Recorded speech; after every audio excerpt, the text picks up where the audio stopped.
Hello and welcome to Unacademy. I welcome you all to this session. Good morning to all of you. Happy Independence Day to all of you. Now, we have an interesting set of topics which we have to cover today. And because it is basically a Independence Day special, there was, you can say, less articles from the, you can say, critics, but more towards government-based understanding in that regard. So we have one with regards to Jan Dhan Yojana, how Jan Dhan Yojana has completed 12 years, and an article on that. Thereafter, a very interesting concept which is coming out of the US, that India is helping China in evading tariffs. Then we'll talk about the Nicobar ecological space and a tussle which is happening there. Further, we will then move on to two topics related to GS paper 3, and more than that, the mining sector and important in that regard. From PIB, then we have two important developments. The last topic which we do is also a coverage of a Yojana which was launched recently, which is called Jal Jeevan Mission. So today's newspaper, most probably tomorrow's newspaper, is going to be basically like this only. A lot of articles written from the government perspective would have these type of understandings in that regard. But we will try to take out as much as data as possible for the examination which is relevant for us overall. Now, before I begin, today there's an interesting opportunity for you that India at 80 years of independence, you can give a 25-question test for 30 minutes at 6 p.m. today. You just have to register to the link given in the description box. And these questions will be out of the freedom movement, from the constitution making, from key events of polity and history.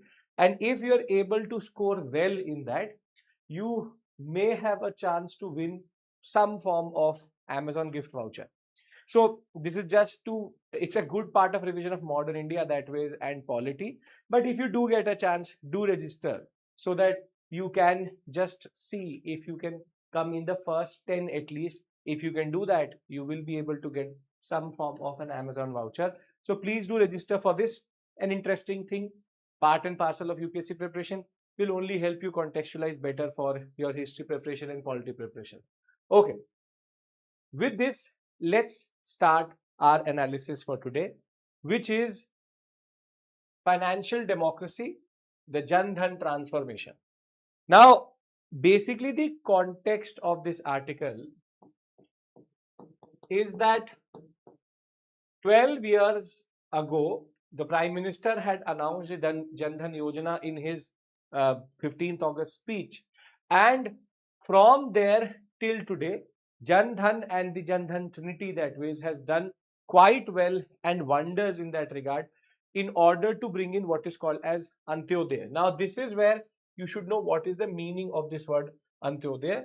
Antyodaya is a word which is basically coined by or given by Mahatma Gandhi, and thereafter used by Deen Dayal Upadhyay quite a lot, which means that a developing society, a developing concept, when there is development, the fruits of the benefit of this development should be distributed to the ones who are most deprived.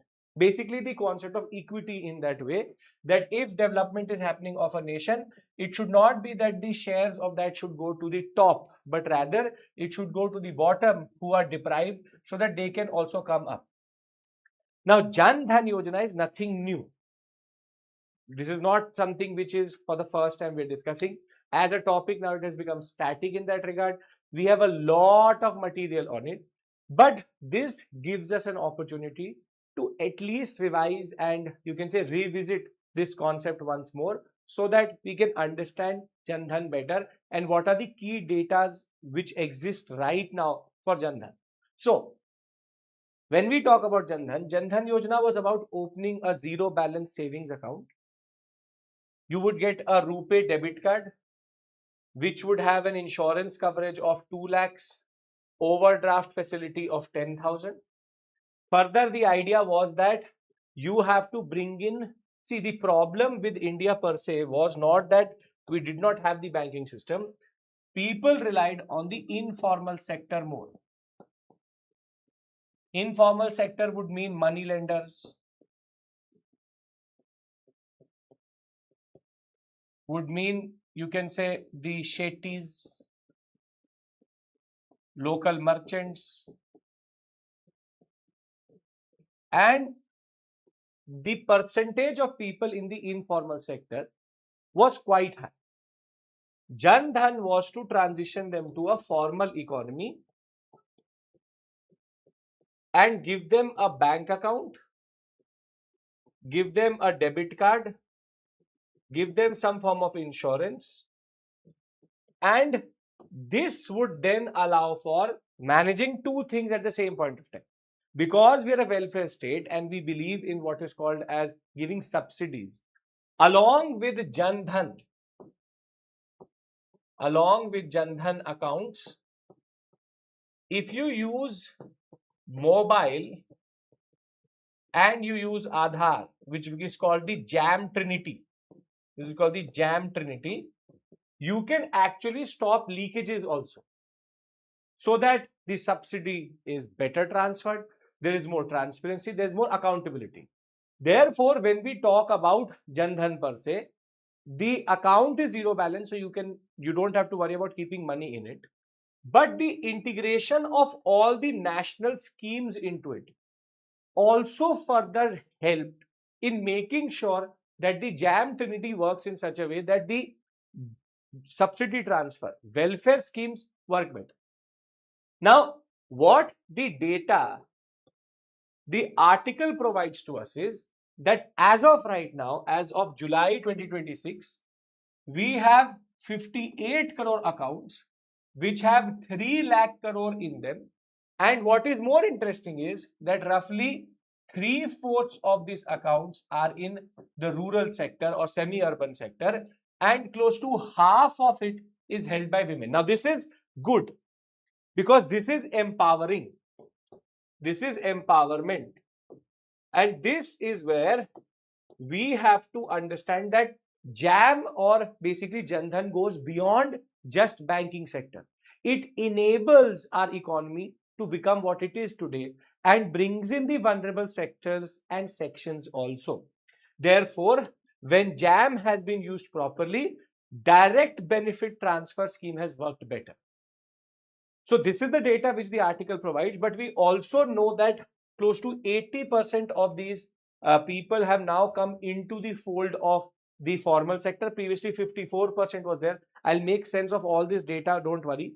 Thereafter, you have 55% accounts being held by women. You have more branches now in rural sectors. You have UPI transactions which are happening. You have 3 lakh crore which was saved because of the concept of JAM. 66% of the accounts are in rural sector, and there has been very strong direct benefit transfer without major leakages. Now, how do you contextualize this? See, the JAM Trinity works in a way that direct benefit transfer is the main concept which is inbuilt into it, that there is savings accounts and there is formal economy which is now having more. You can say this 3 lakh crore was outside the economy, that is in, and thereafter you also have UPI transactions which pushes digital India forward. Now, let's do one thing. Let's bring all of this together. When we talk about Jan Dhan Yojana, I hope everybody is following me till this point. When we talk about Jan Dhan Yojana, why are we having the discussion? We are having this discussion because 12 years. Because of 12 years, it has completed. Thereafter, Jan Dhan Yojana, what was the problem it was trying to solve?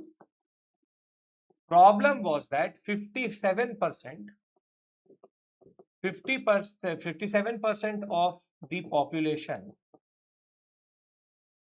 was outside formal economy.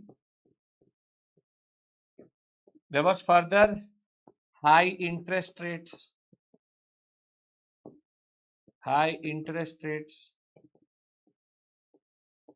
There were leakages. There was debt traps which were there. Now, when you add to Jan Dhan, the concept of the use of mobile phone and the use of Aadhaar card, you get the Jam Trinity. And through Jan Dhan Yojana, Jam Trinity enables, this has brought in 3 lakh crores into the economy. DBT has become more efficient. And at the same point of time, we have more people in formal economy. At the same point of time, we also, when we talk about Jan Dhan Yojana, there is an aspect of social development.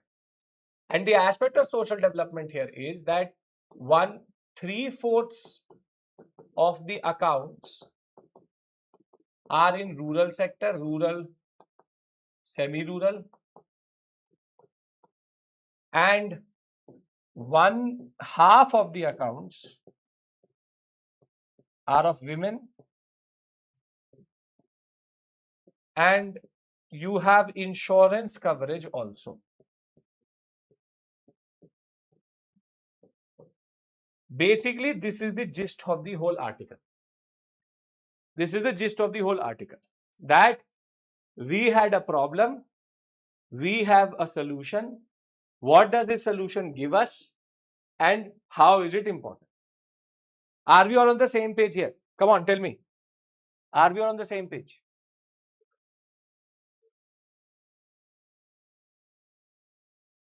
I'm just checking the chat here once. Yes, okay. Yes, sir. Okay. So we have Jan Dhan. Now you can get a question in the mains examination, and I'll give you a question to practice here. Jan Dhan Yojana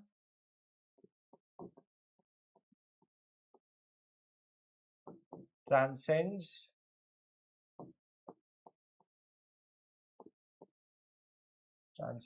fiscal or financial democracy, financial inclusion, but also has empowered the vulnerable sections. Discuss. 150 words. If you want, you can practice this question. Will generally help you contextualize everything from the perspective of Jan Dhan, because it talks about not just financial inclusion but also empowerment. So you have to discuss it in this way. Now, moving on to the second article, which is quite interesting that way. There is a report which has come out of the US, which is called as the Great Transshipment Scam. Now, see, the Trump administration is paranoid about how India has been able to pursue an independent foreign policy. India is still pursuing an independent foreign policy, how we are dealing with Russia, with vis-a-vis Russia-Ukraine war, even how we're dealing with Iran when it comes to how US and Iran and Israel are involved in a certain way. And there is an agenda. There's an agenda which lies behind all of these concepts. And for the first time in an unlikely concept, what the argument of the US administration is through the Great Transshipment Scam report is that India has been helping China evade US tariffs by routing its exports through the country. Now, I don't think this is the purpose of how India works, but let's see what the argument is. There is the US, you have China, and you have India. Now, the argument is, for example, China-US relationship are strained, and for example, there is 50% tariff on, and let's take a very simple example of a very simple thing. For example, there is 50% tariff on solar cell.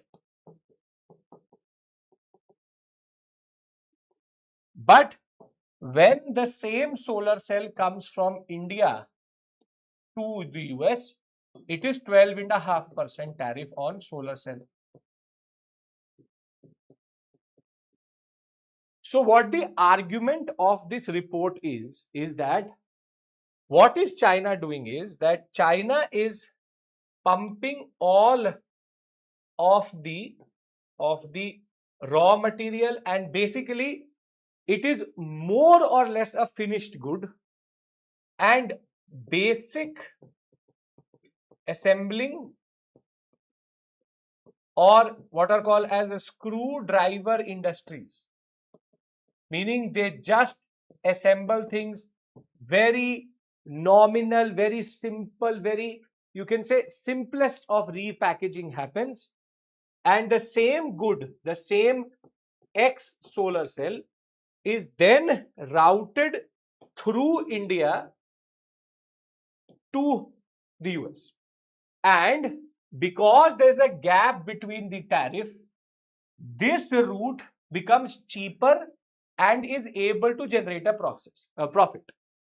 This is the basic point here, that rather than selling the solar cell directly, there are 40 countries which have been identified by the US, which are being used by China, India, Mexico being the two biggest in that regard, through which China is basically pumping their finished goods into India. In India, basic repackaging happens and then it is sent to the US. This is the great transshipment scam which they're talking about. Pune, Gujarat, Chennai belt is enabling China to evade tariffs, thereby becoming a leakage for the US in that regard. This comes at a time where India has already got 10% additional tariff for the forced labor concept, and we have been on the verge of getting more and more, you can say, tariff escalation of tariff because of the Russian connection. But what this article says is that 40 countries have been enabling China, and this is what the point is: Mexico, Canada, Japan, South Korea, European Union. But the three principal actors here are Mexico, India, and Vietnam, through which $67 billion of trade has been happening, and therefore approximately $28 billion has been lost in tariff. So it's a very simple, straightforward concept that China has a certain, you can say, manufacturing ability. They push it to India. India, Pune, Gujarat, Chennai belt helps what is called as repackaging all of this, and then further it goes to the US. This is a acquisition that way. This is a pure acquisition that we are repackaging, relabeling, just standard things we are doing, and that is leading to a leakage of $28 billion. Now, India would obviously never agree to this. It's technically not true also. But the Americans have now created this understanding that China is operating through India. Now, they have not told us if there will be any punitive action, but this is not a good development per se in this relationship, because it will further lead to friction and more suspicion being developed. So, remember that US believes that India is being used by China to evade taxes. If you can understand this, this is a very interesting concept, because we never thought we were doing this. And even if we are doing it unintentionally. Now, this is a proper accusation on India that the Pune, Chennai and Gujarat belt is enabling China. Something as a problem. Let's see how this works out. But again, this article does not give you a solution. It is just an accusation made on India. There is no clarity on how the concept goes on. So, before I move on to the next bigger articles in that regard, what have we learned till this point? We have learned about JAM and how it has enabled the financial revolution to come into the Indian, you can say, formal sector itself. And we discussed this report which says China and India are conniving with each other and China is benefiting out of this whole relationship. Are we clear about this? Is everybody on the same page with me? If we are, then we move forward. Yes, come on, everyone. Come on, come on, come on.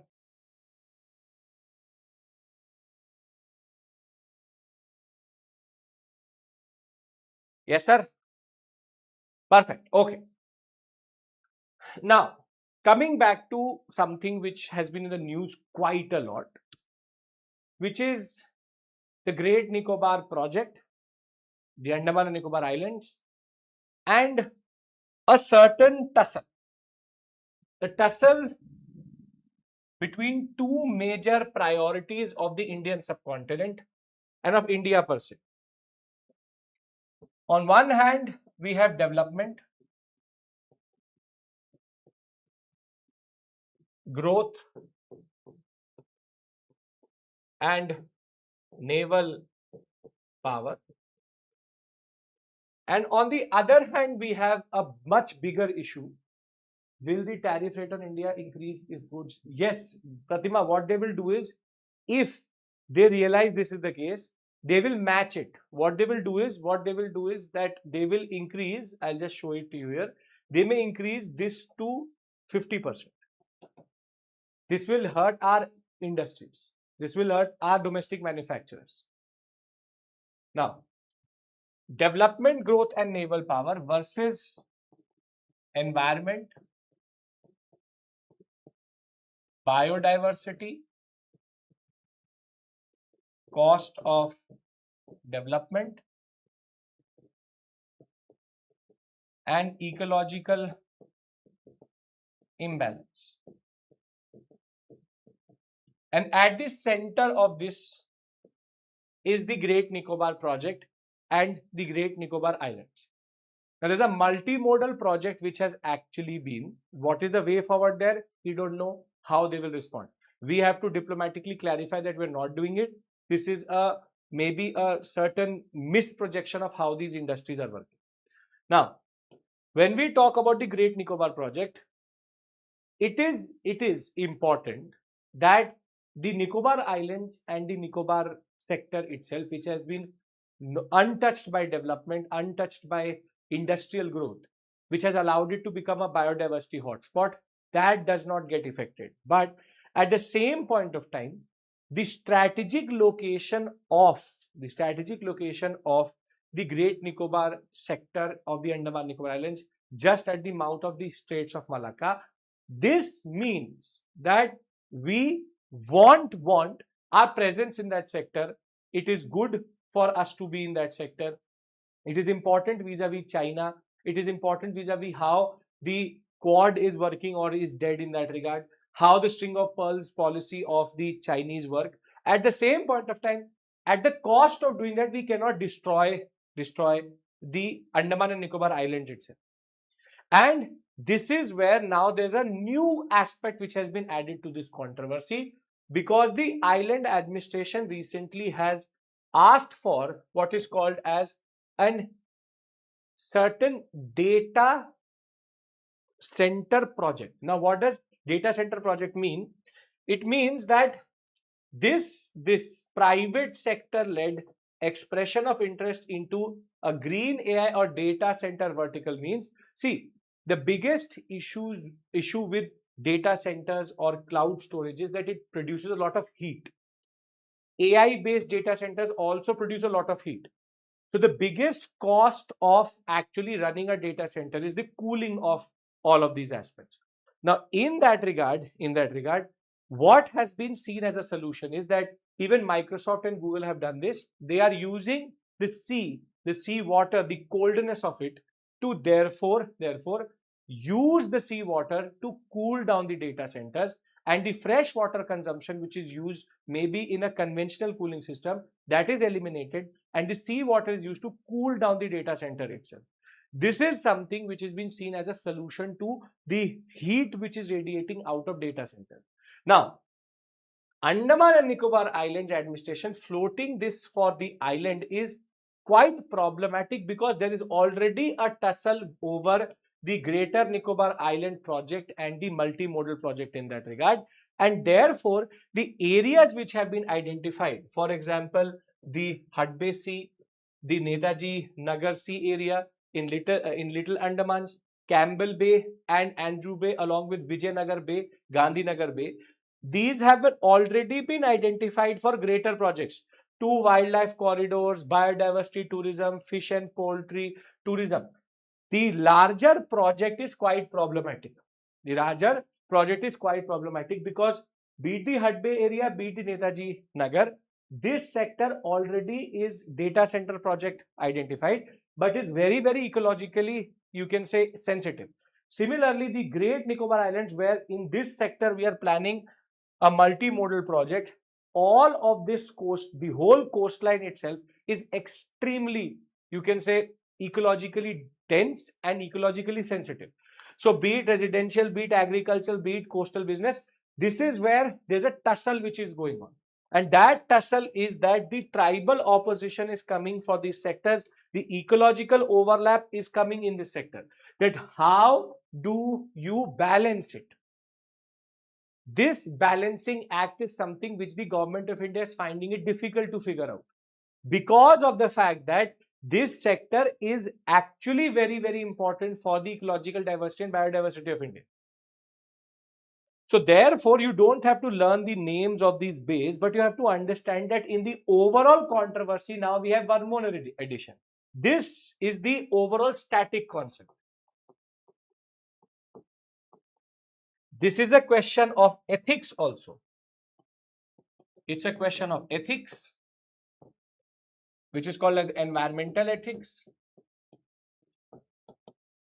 And the further aspect is of how much and till when. If you can understand the underlying concept, this is not a, you can say, concept which has ended. We don't know the way forward here, but you have to understand the underlying static here.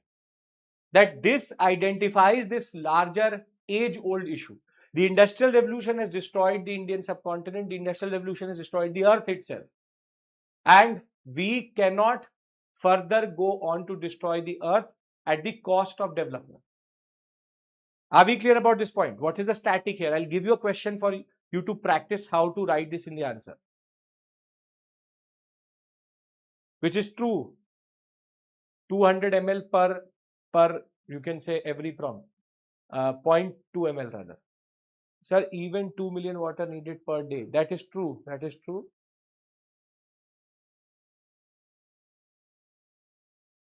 Perfect. Now, see, you don't have to learn this per se.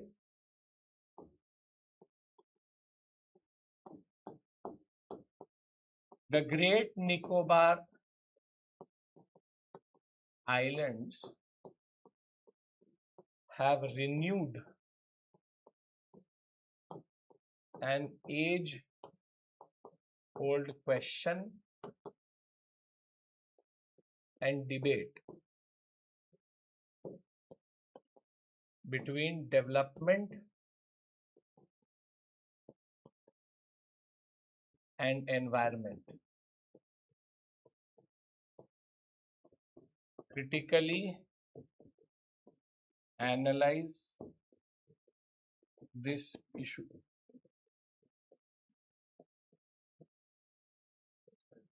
So rather than learning the facts, this can actually be your entry point. They can actually ask you how Great Nicobar Island has renewed this controversy. Because this is a controversy which is quite old. It is a controversy which is basically been the whole concept of human development and human history. How much ecological damage can you do, for example, for a development project in that area? So how to write notes of current affairs daily to memorize? Hari, you don't have to make notes of everything which you see in the newspaper. When you get access to this PPT through the Telegram channel, you make a repository out of it. What you can do is you can create an Excel sheet or a basic small repository where you basically categorize what are the major developments which are happening according to GS papers, and that will be good enough. Don't make notes out of everything. Use a monthly magazine to consolidate everything also, right? Data center. You can, Anushka, write about data center. You can write about Great Nicobar project. You can write about anything you want, right? Okay. Are we clear about these three concepts? Come on, tell me. Are we clear about these three? Then I'll move to the next set. These three are the big three, which is the Great Nicobar project, the Jam Trinity, and the concept of how we have been, you can say, sucked into a controversy which we are actually not part of.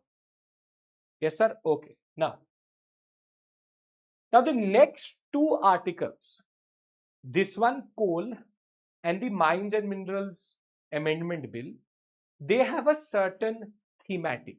Now I'll try to first establish that, because without that it will not make any sense. See, in India, when we talk about mines and minerals, this sector is mostly state monopoly sector, or you have PSUs which are working, for example, Coal India, and market forces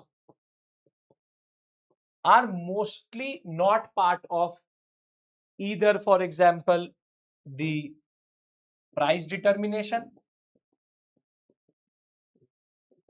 be it price determination, or be it supply, or be it how we export and import. In most cases, market forces are not part of it. It is decided by the PSU or through state intervention, be it central or be it state government. Now, both the articles talk about how, because there is too much state intervention, and here they mean by the states of India, there is a lot of fragmentation. And because of this fragmentation and over-taxation, these three things are getting affected.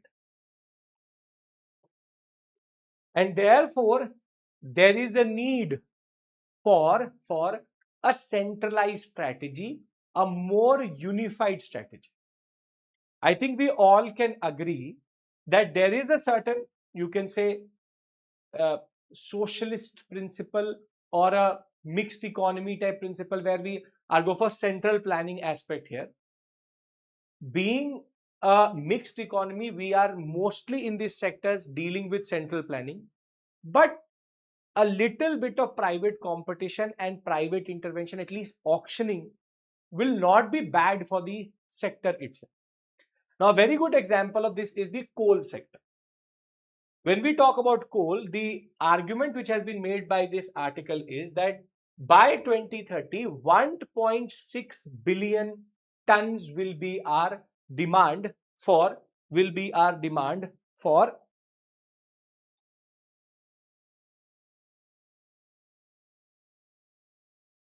okay,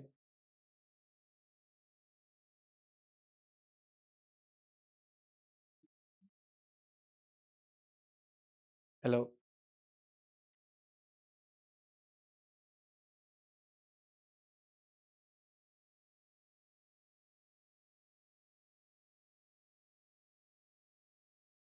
Can you hear me? And is the video there? Can you just tell me? Video lag is there. Now is it fine?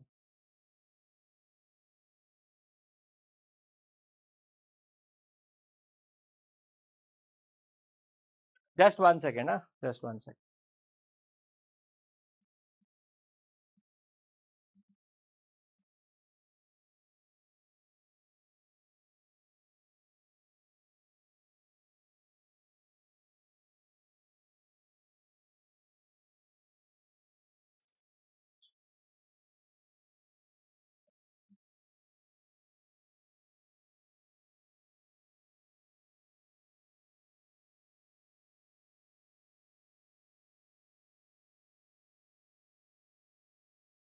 Okay, it should now be fine.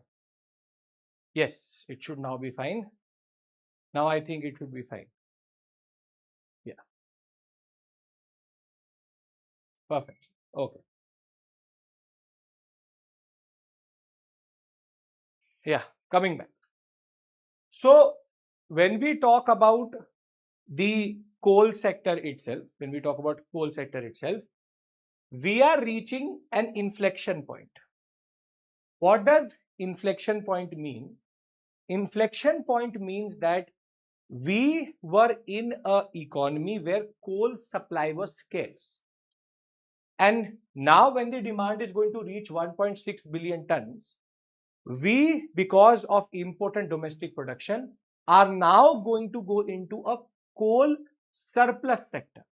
So when we are for the past two fiscals in 1 billion metric tons already, and coal demand continues to remain the mainstay of India's energy needs itself, the inflection point will be that from a scarcity scenario, we will go into a surplus scenario. And when we go from a scarcity scenario into a surplus scenario, what will happen is that if a PSU is the only actor in that regard, there will be a problem, because then the market forces will not come in, and that will in turn lead to too much centralization. So the argument which has been made by is because we have had a state monopoly in this sector previously, and with coal supply now going into surplus, competitive, transparent and efficient price determination is very, very important. So when we talk about this whole concept, we now need a new model. And that new model is that we go for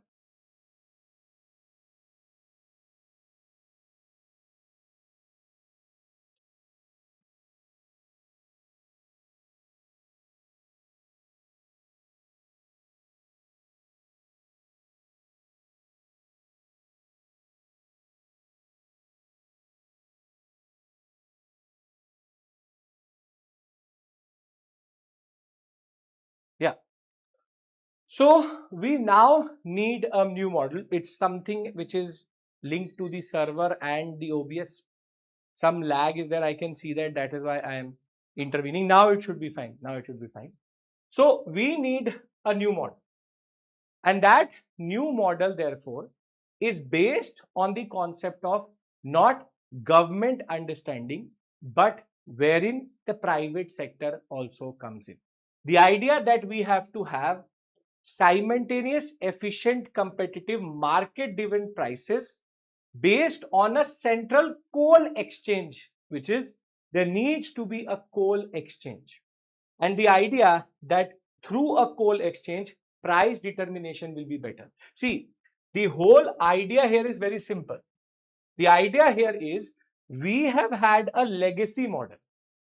And that legacy model was based on state-run monopolies, designed for scarcity, designed for very low but limited price determination. However, we now have to go beyond that. From that to independent marketplace, to a centralized counterparty-based mechanism where we have simultaneous bidding, and this will allow for better price determination. You have to understand this point very clearly. Better price determination is going to come, and therefore there's a need to move out of a scarcity based model into a more, you can say, surplus driven model. So this article, first we had established this concept that there is mines and minerals and there is a state monopoly. Now this article argues that we have to move out of a state driven intervention. The second article, which is out of the PIB, the MMDR Amendment Bill, with the Mines and Mineral Development and Regulation Amendment Bill of 2026 now passed by both the houses of the Parliament, this article also says that there's a need for us to shift out of the model which we have been following for the mines and minerals import and production and price determination. See, with regards to 90% of all the, you can say, income from mines and minor minerals going to the states itself rather than not the center, that is not going to be touched. But there is a need for centralization because what has been identified is there are 14 types of taxes which are being right now imposed by the states on the imports and on the production itself. And therefore though 5 lakh crore goes to states and only 82,000 crores goes to center, there is a need for an auction model to come through. Again, because there is too much fragmentation, and therefore, much like coal, we need more centralization. This is a basic theme which they are following, which is more centralization is needed because of the way it is fragmented. So here again, the fragmented state levies of 14 different taxes from 90% total revenue being accrued to states itself to uncompetitive domestic costs, we have to go into a model where long-term factors are taken into consideration. The idea that we need better investment in mining. And therefore, it is very clear about one thing, that India has been importing a lot of mines and minerals, but we are having too much as a fragmented concept. So if I bring both the concepts together, see, coal, the problem is PSU. Mines and minerals, the problem is taxes and states intervention. Taxes and states intervention. Together, the problem now is that this leads to low price determination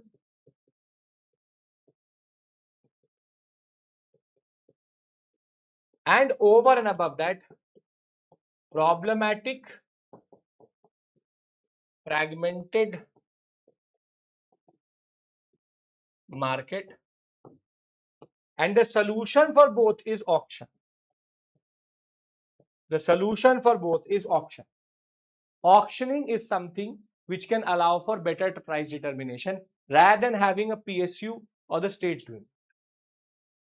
So as you can see, both articles are on the same stride in that regard. I'll give you a master summary in the end, but these two articles have to be read together enough. Are we clear about this? No issues whatsoever? That what is the main concept behind these two articles? Be it coal, be it mines and mineral, what is the basic principle which the government of India is trying to follow? We are clear about this. Perfect. Now, last two articles, basic developments, important for you generally. What the mines topic, Anushka, you should know about the amendment bill and you should know about why the amendment bill has been brought in. Other than that, more mains oriented area in that regard. After coming, I am worried about missing current affairs last week. See, Priyanshu, first complete static, cover everything, then only go into current affairs. If you have a better understanding of static, you will basically have better understanding of current affairs also. So first complete the syllabus. Current affairs is an unending or it's a shifting goalpost. You just follow the DNA or a monthly magazine or a yearly compilation, that is good enough, not an issue.